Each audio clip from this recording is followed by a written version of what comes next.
বাংলাদেশে লুটতে খায় এরকম মানুষ কয়জন?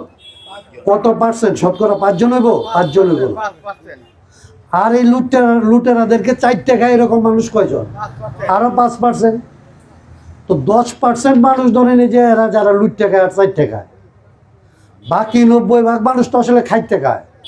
ও তো আমার মতো, আমি হয়তো উকালতি করি, আরেকজন রিক্সা চালায়, আরেকজন গৃহস্থী করে, আরেকজন ব্যবসা করে।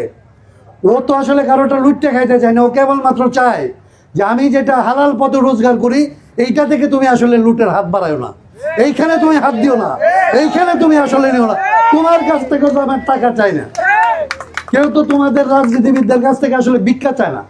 কেবল রাজনীতিবিদরা যদি মানুষের হালাল রুজির উপরে হাত না দেয়, এই দেশের মানুষ অনেক বেশি ভালো থাকবে। সন্ত্রাসী চাঁদাবাজি যদি না থাকে, বিচারের নামে অবিচার যদি না হয়, কোর্ট কাছারি অফিস আদালত যদি ঘুষ না খায়, তাহলে আমাদের দেশের মানুষের কোনো অভাব থাকার কথা। আমরা পরিষ্কার করে আমরা বলতে চাই যে আমরা যদি নির্বাচিত হই, আমরা এই খাইটটা গাঁও মানুষদের ভোটে নির্বাচিত হব। এদের ভোট তো তোমার বাপের ভোট না, তুমি তো কিনে ফেলো নাই। ওরা বলে যে ওরা কিনে ফেলবে, আমি বলি যে কিনে ফেলার ব্যাপার নাই। এদের কাছে যদি টাকা গিয়ে থাকে, কেউ কেউ নাকি কোটি কোটি টাকা খরচ করবে। আমি বলি কোটি টাকা যদি খরচ করে টাকা আপনি নিবেন, কারণ এটা আপনার টাকা। এই টাকা দেশের টাকা, এই টাকা এই দেশের মানুষের কাছ থেকে লুটপাট করা টাকা। লুটপাট করার জন্য সংসদে বসে আইন বানায়, কারেন্টের দাম বাড়ায়, ডিজেলের দাম বাড়ায়, সারের দাম বাড়ায়, ওষুধের দাম বাড়ায়। এই টাকা লুটতে নিয়ে তারপরে বাইটে বিলি বন্টন করে বাইটে ওরা খায়। তো এটা জনগণের টাকা।